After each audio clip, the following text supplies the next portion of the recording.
প্রতিদিনের মতো আজকেও চলে এসেছি সুমিত বাস চ্যানেলে। মা কালীকে জবা ফুল দেওয়া হয় কেন, আপনারা কমেন্টে অবশ্যই বলবেন।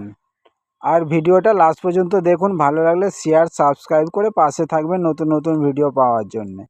এই শক্তির সঙ্গে লাল রঙটার খুব গুরুত্ব আছে।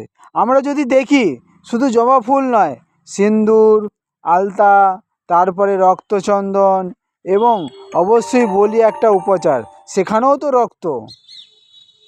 একটা বাটিতে রক্ত নিবেদন করা হচ্ছে। অতএব এই লাল জিনিসটাকে যদি শক্তির প্রতীক ধরা হয়, সেই জন্যই এখানে জবা ফুলের বিশেষ গুরুত্ব আছে। তন্ত্রশাস্ত্রে জবা ফুল প্রকৃতির খুব মানে মহাশক্তির পূজার খুব উৎকৃষ্ট উপচার। কোনো কিছুর উপচার না পেলে কেবল জবা ফুল দ্বারাই শক্তির পূজা করলেই শক্তি অত্যন্ত প্রসন্ন হয়। জবা ফুল এবং রক্ত জবা। Thank you.